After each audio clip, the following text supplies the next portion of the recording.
Welcome to the Wanna Grab Coffee podcast. In today's episode, we continue our discussion on engagement, focusing on our top and bottom character strengths and how they improve or dampen our ability to achieve the flow state. We also discuss the importance of a shared vocabulary around strengths and weaknesses and how our personal and professional lives can be improved through gaining a high level of understanding around how we are wired, what we are good at, and what gives us energy. Thanks for joining, and don't forget to hit the subscribe button. How y'all doing this morning? Doing well. It's Halloween Friday. Yes, early morning. Probably the earliest morning we've been together, huh? I think that might be right. Except for when we used to have those Wednesday morning MT meetings every week. Was it earlier than this? Oh, I think they started at 7:30. Oh gosh, yeah. Maybe even 7 now that I think about it. It was definitely before 8. Yeah. That was a long time ago, yeah. It was a lifetime ago.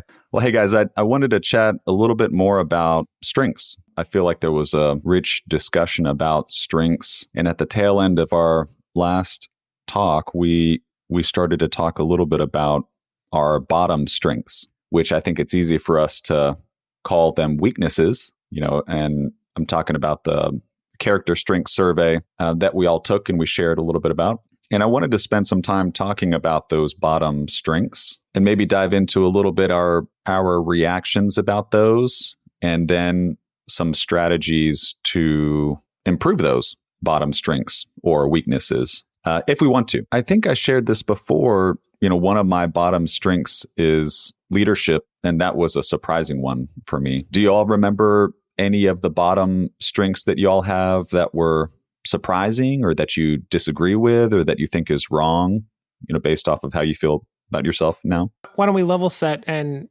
go through the bottom 5? And then, I do want to get into, are these weaknesses? Are these just, do you think of them more positively as your lowest strengths? Do they require some intentionality? We got into that a little bit last time, which I thought was interesting. Charles, do you want to just start off with a recap of your bottom 5? Yeah, let's do that. My bottom 5: leadership, kindness and generosity, self-control and self-regulation, humor, and caution or prudence.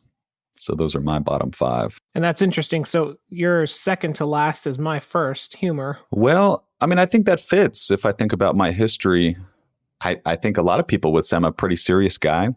I think I intentionally try to bring humor into situations because I know how powerful that is to defuse stressful situations.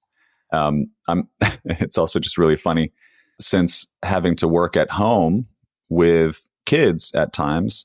Both of my daughters, they have said, "Daddy, when you're talking to your work friends, why do you sound so serious?" And I think that's just such a wonderful, innocent, beautiful observation that kids have, right? And that work is a serious thing. And I think I would tend to agree. And yet I know that it doesn't have to be, and it shouldn't be serious all the time. And yet oftentimes it's a struggle for me to not take it so seriously and to bring humor and playfulness into the mix. And so in that regard, I agree with that one, that is a bottom strength for me, because it does take intention and energy and effort for me to try to bring into a situation. So maybe 2 questions there. One is, it's pretty clear from our, 9, almost 10-year relationship that you like to laugh, you like humor, you enjoy funny things. Is that true? Oh, absolutely. So second question is, are you just as serious in your personal life, or is there a switch that flips when you're in a professional setting? Yes, I'm less serious outside of work. Yeah. And so I do feel like in a work setting, there's a seriousness maybe that I feel is required or is expected of me. But yeah, I can be real silly. Yeah. Just ask my kids. Well, that's interesting because we have these assessments, which again, I think are ultra helpful. They are imperfect metaphors though, right? Like they're a window into how you're wired, how other people are wired. It's just one of those things. You have a little bit of a different persona at work, in your personal life, and under stress. And so these things might not always be true in all situations. So I think that's a really interesting observation around humor and how you view it at work and in your personal life, especially with your kids. Yeah. Absolutely. Igor, do you want to share your bottom 5? Sure. Yeah, I'll share them. So, kind of in order towards most bottom, number 20 is spirituality, which is defined as having coherent beliefs about the higher purpose and meaning of the universe, knowing where one fits in within the larger scheme. Forgiveness, forgiving those who have done you wrong, accepting other shortcomings, giving people a second chance, not being vengeful. 22, self-regulation, regulating what one feels and does, being disciplined, controlling one's appetites and emotions. Perseverance, finishing what one starts, persevering in a course of action despite obstacles, getting it out the door, taking pleasure in completing tasks. And then the last one's humility, letting one's accomplishments speak for themselves, not regarding oneself as more special than one is. So out of the bottom 5, the lesser strengths, 3 of them have to do with temperance. And actually, if I look at number 19, which is prudence, which is not, it's our bottom 6, it's also temperance. So basically my bottom 6, 4 of them are about temperance, which sounds about right. And the only one that I was surprised by was spirituality. I've always felt like I'm a fairly spiritual person. That's the one that I'm probably surprised by. I'm not surprised by, the test telling me that, let's say, humility is my lessest strength. I think some people might use the term least. Oh. I mean, look, Robert, okay, English is my second language. And so I feel like I can make up words here and there. But yeah, probably least is maybe the right word. But there's nothing wrong with lessest. It's so early, guys. Let's not do this again. I love this. It's Robert's humor, strength, and action, and I am thoroughly enjoying it, even though humor is one of my lessest or least strengths. Oh, gosh. Yeah, I don't think we mentioned this last time, but Igor, you brought up that these strengths, there's 24 of them, but they are grouped. They are grouped into categories, and I don't think we talked about those. And so I pulled up the VIA character strengths website, and I'm just going to list off the groups. Igor, you mentioned temperance. Mm-hmm. There is transcendence, justice, humanity, courage, and wisdom. So those are the categories. And that's an interesting exercise too. You notice that, hey, there's a cluster of temperance strengths at the bottom. For me, I think there was an absence of, or maybe it was similar. I can't find the view where it shows mine, but that's an interesting exercise too. Just to kind of see where your strengths are clustered potentially. I think that says something. There was something interesting that I read too while I was prepping for this that I wanted to share with you all. Do you all know about the DSM? The diagnostic manual that psychiatrists and psychologists use to diagnose mental illness. Have y'all heard of that before? No, I've never heard of it.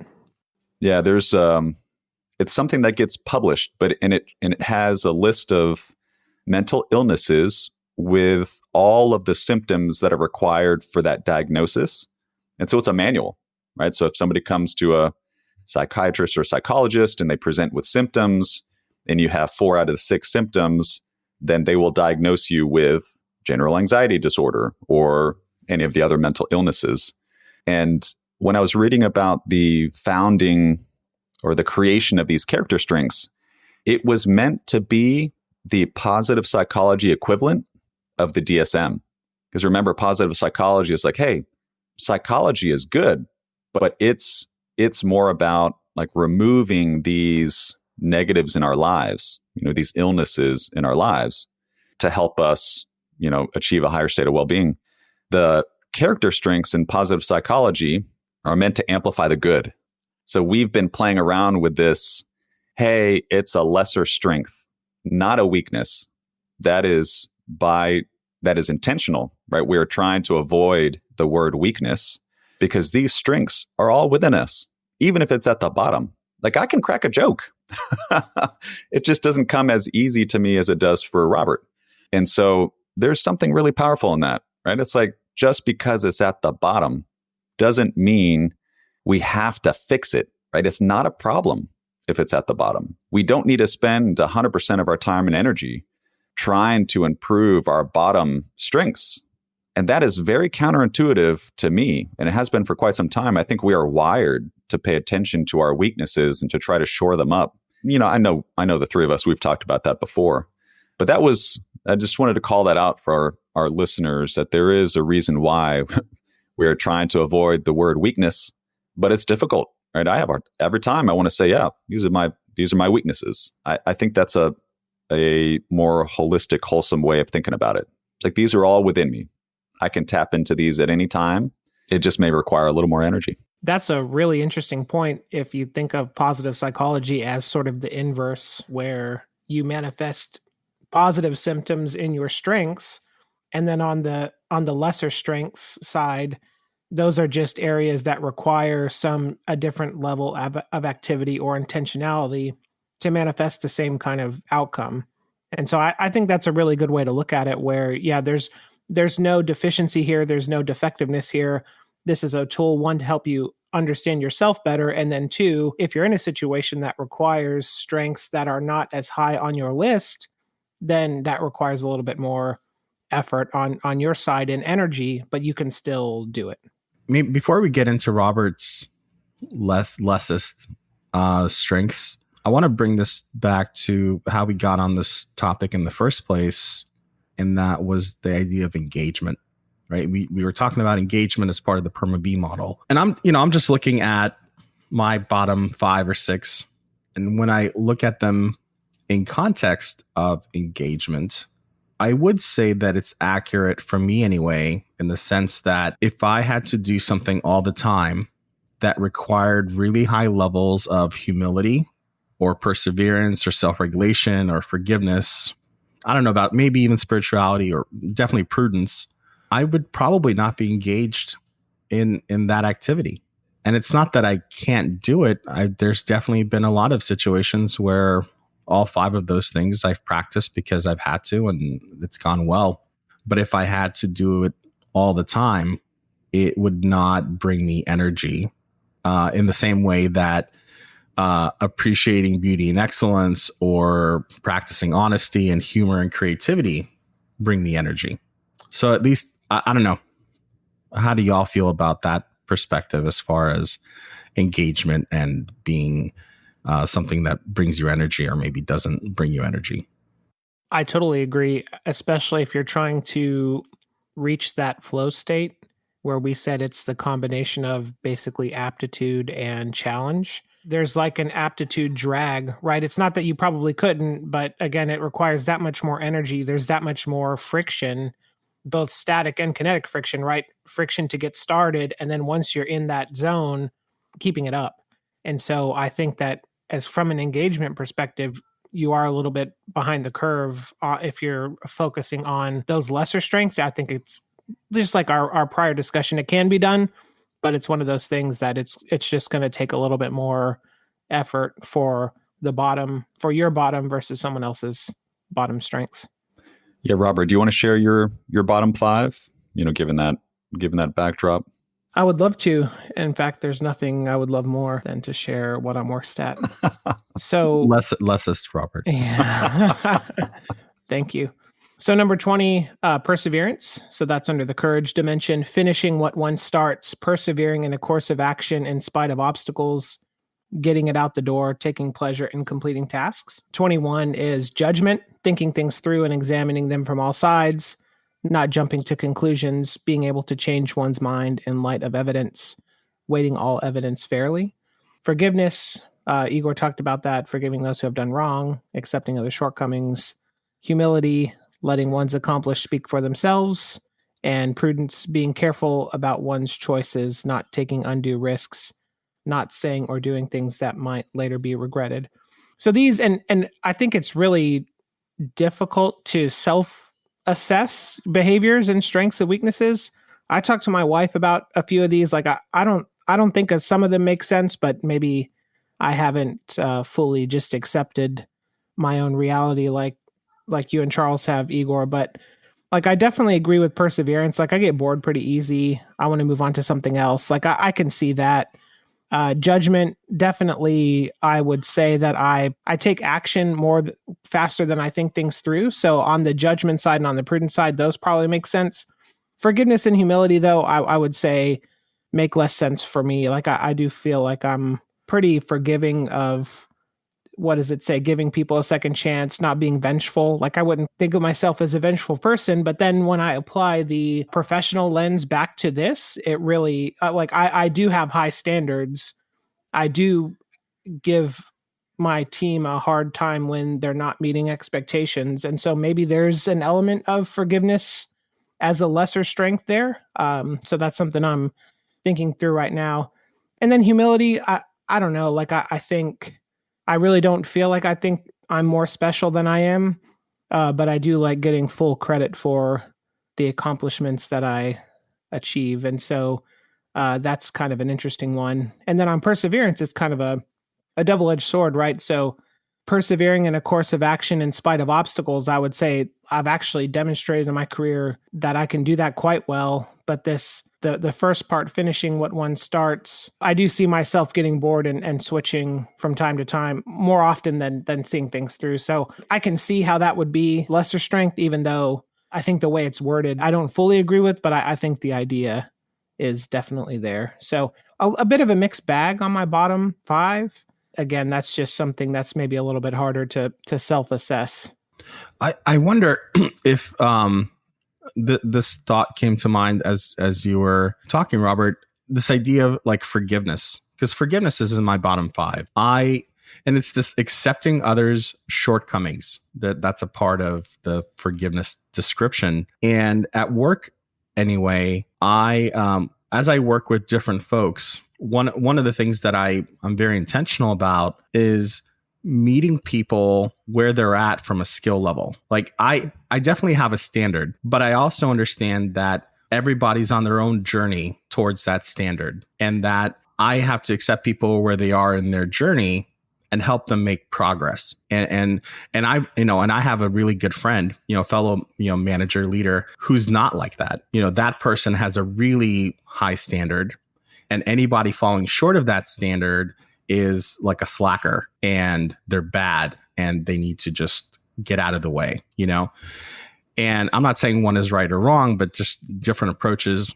And I was thinking, okay, so I practice, forgiveness, but I am annoyed by people's shortcomings. But I think I use my love of learning strength, like as applied to others, because that's in my top 5. And I use that to counterbalance maybe my lesser strength in forgiveness. And so I'm actually thinking that part of the way that this might work is you're able to balance out your lesser strengths with your signature strength, is what VIA calls it. Any thoughts on that? Do you think I'm just maybe connecting things that don't connect? You're exactly right. When you think about interventions, from a positive psychology standpoint, because all of these things that we're talking about there are scientifically backed research and interventions to improve people's well-being. And from an engagement standpoint, the intervention is exactly what you said. It's like, the intervention is how can I use my signature strengths in new and interesting ways, like in ways that are not obvious. In doing that, you can find how to incorporate your signature strengths into daily life on a more regular and consistent basis. An extreme example would be, hey, if your signature strength is humor, but you think that you can only express that strength by being up on stage telling jokes, then you're missing out on opportunities to leverage that strength, when you're at home, when you're talking to friends, or when you're at work. And yes, the other thing I wanted to bring up is that there's a quote by Aristotle who says, virtue is a mean.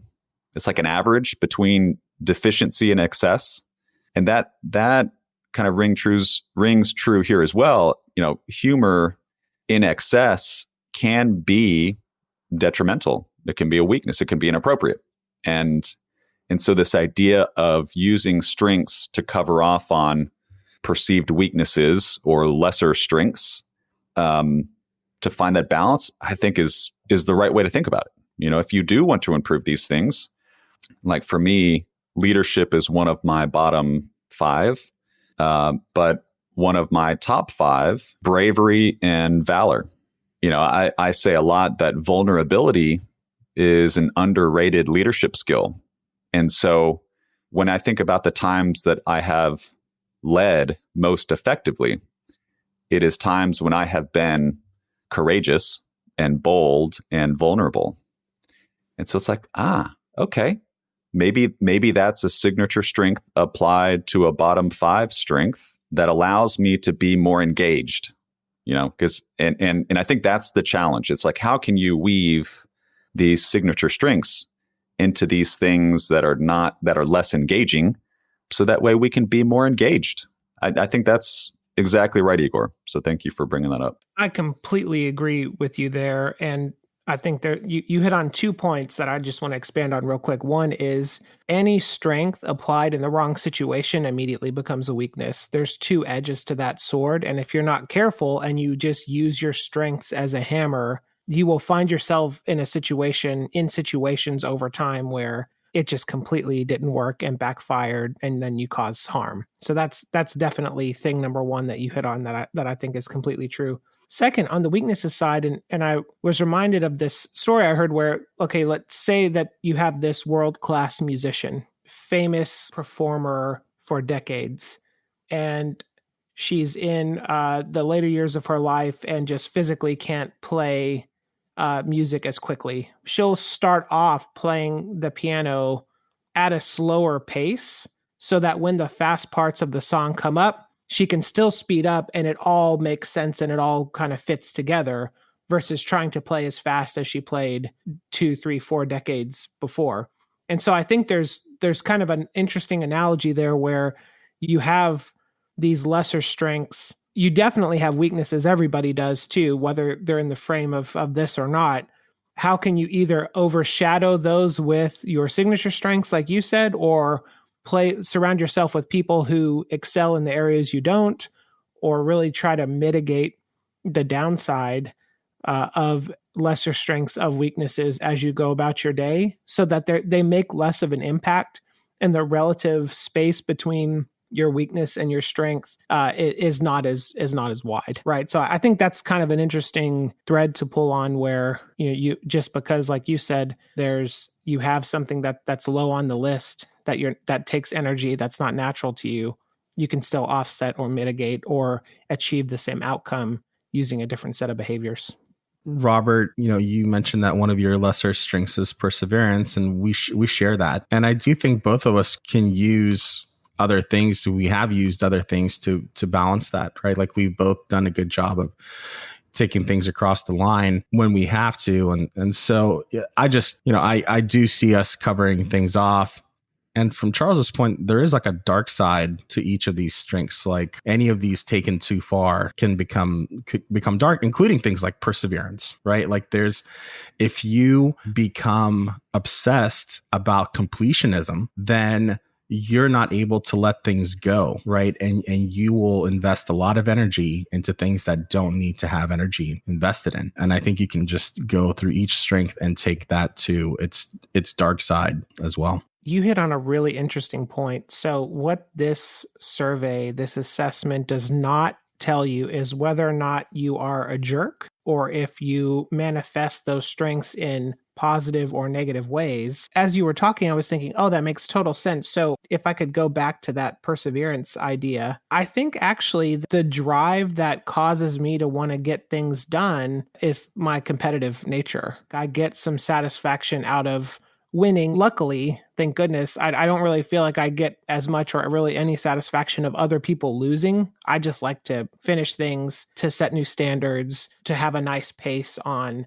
my work and getting things done. And so I wonder if like my competitive nature counterbalances this idea of perseverance, because as I look back on my career, I do remember the hard, difficult, long-term things that I've accomplished seem to have that competitive drive in them. I was just thinking about, well, how could that be true? Because I've been at the same company almost 10 years now, and that same client for almost 4. And so there's definitely some long threads, but there is a sense of, while I'm in this space, I can still accomplish more. It's still accretive to my career goals. It's like a nice vehicle for growth and advancement, and it sort of satiates my competitive drive. And so I'm wondering if once that sort of, I don't know if you'd call it growth path or ability to achieve is unplugged, then I almost immediately drop what I'm working on. That's kind of an interesting idea that you brought up there, where like I think that you have these other behavioral quirks and tendencies that also magnify or offset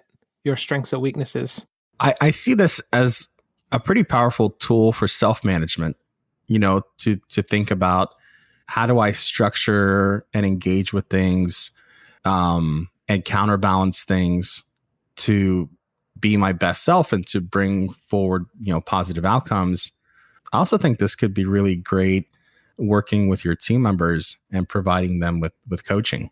And so having your team take this assessment as well, and having discussions as you discuss work, you can definitely, I think, weave in these character strengths as a dimension, and help your team also feel engaged in the work that they're doing, or help your team, if they're having to go through a moment where perseverance is really important and it may be one of their lesser strengths, talk to them and discuss strategies on how to create the right intervention, I think, as Charles said.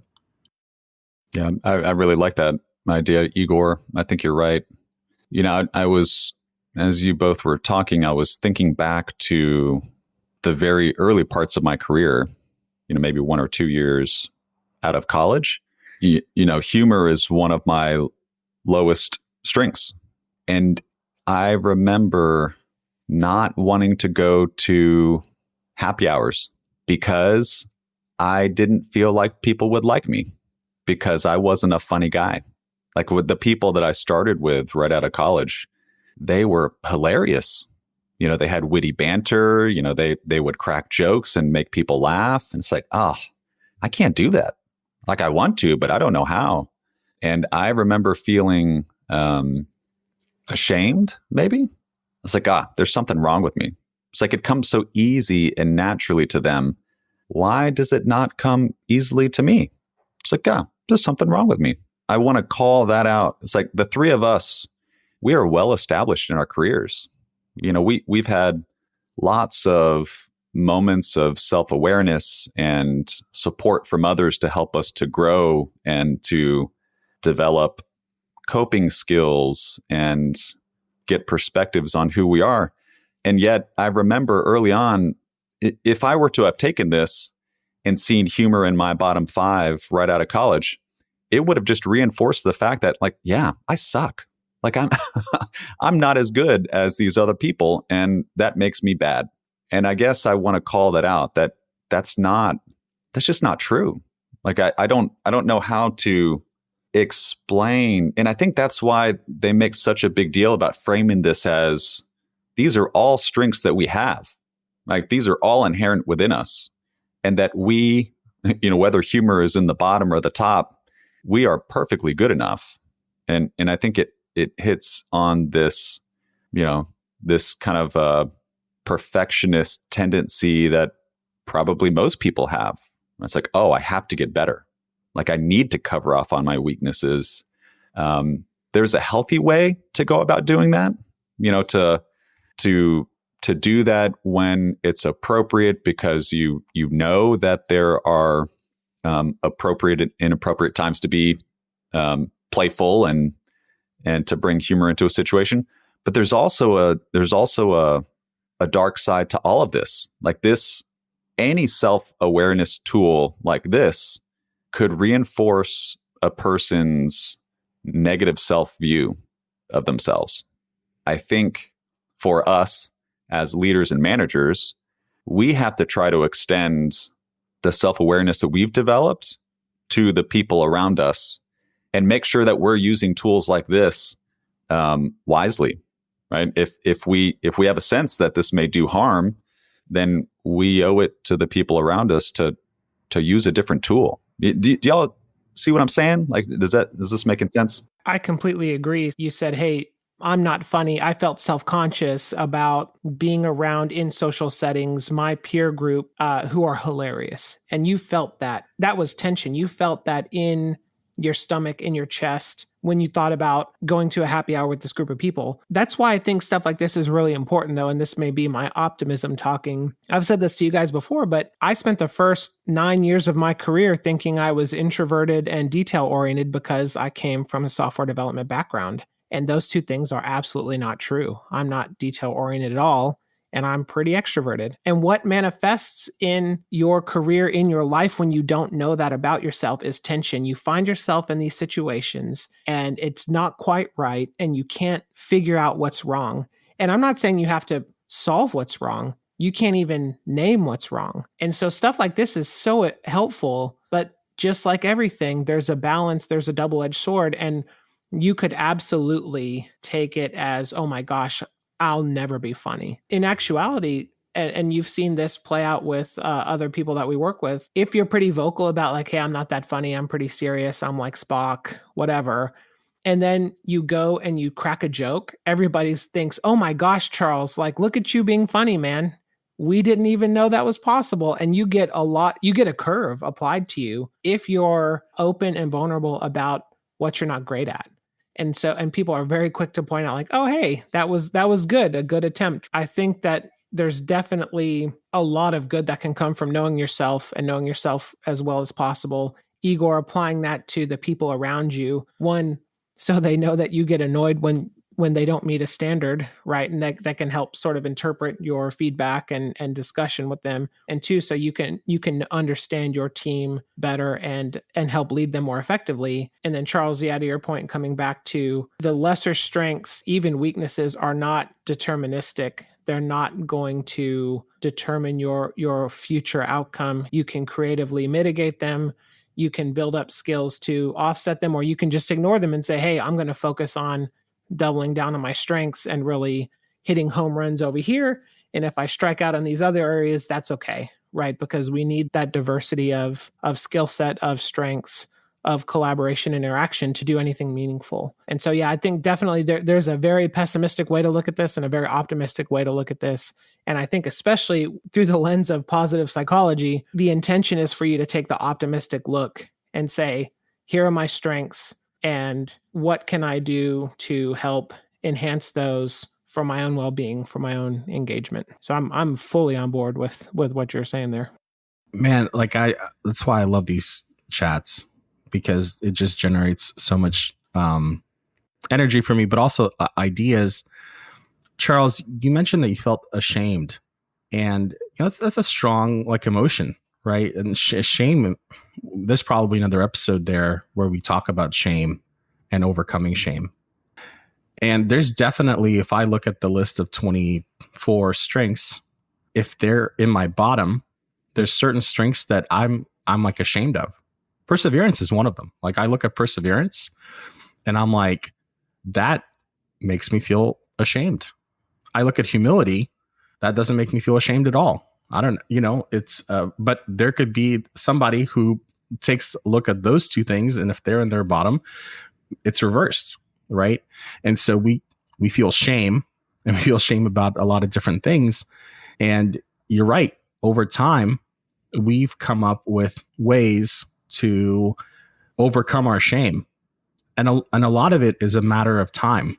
You go through life and you may have shame about not having humor and maybe not having as much perseverance as you'd like or whatever. And over time, you figure out, look, it's okay. There's no need to be ashamed of that. And I think helping people close that shame gap earlier is something that that's really powerful that you can do for a human being. And I think we can talk about it at a different time.